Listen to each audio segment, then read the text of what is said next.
Menko Polhukam Mahfud MD mengunjungi kediaman Sheikh Ali Jaber untuk memastikan kondisinya pasca peristiwa penusukan di Lampung.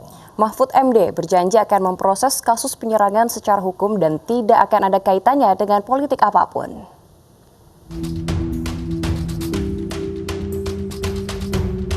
Dalam kunjungannya di kediaman Sheikh Ali Jaber di kawasan Rawamangun, Jakarta Timur, Senin malam, Menko Polhukam lega melihat kondisi Sheikh Ali Jaber yang sudah sehat.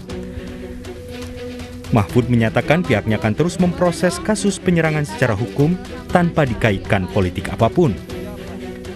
Pihaknya juga berjanji akan menyampaikan secara transparan kepada masyarakat proses hukum yang berjalan. Tadi kesini itu dengan perasaan agak galau, jangan-jangan Syekh ini parah gitu ya. Ternyata daya tahan tubuh beliau luar biasa. Jadi sudah bisa nemui di ruang tamu. Saya tadi membayangkan saya masuk ke tempat tidur gitu. Ternyata beliau sehat sekali. Alhamdulillah daya tahan tubuhnya ini, dan ya kita terus akan memproses kasus ini secara hukum tanpa tadi kesepakatan tanpa dikaitkan dengan politik apapun. Hukum ya hukum gitu ya.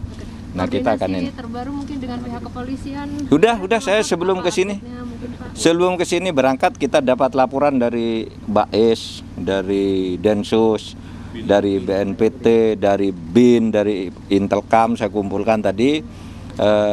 Sudah ada benang merah tentang apa yang terjadi, dan satu kesimpulan atau langkah yang sekarang signifikan secara hukum, yang bersangkutan sudah ditetapkan sebagai tersangka karena aktus seriusnya sudah terpenuhi.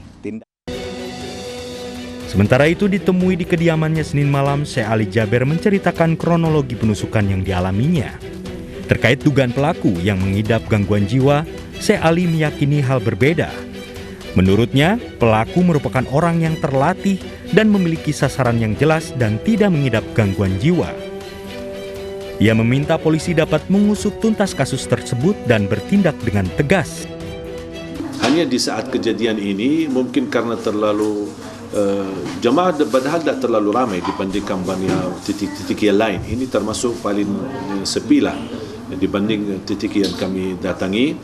Tapi saya memperhatikan lokasi itu ketika saya berlangsung isi acara, sayang sekali tidak ada keamanan setempat di tempat yang kejadian ini. Menurut saya terlalu cepat pernyataan ini, dan ini menurut saya belum menjadi pernyataan yang resmi ya.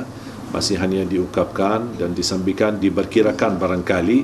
Tapi dalam kejadian peristiwa di hadapan saya meyakini dan memastikan orang yang saya hadapi bukan orang yang sembarangan, orang terlatih walaupun dia masih sangat muda, fisiknya begitu sangat kuat, tusukannya sangat tajam, berani, loncat, dan dia punya sasaran yang jelas, bahkan posisi sasarannya dia jelas. Tapi subhanallah, memang Allah takdirkan saya bisa selamat.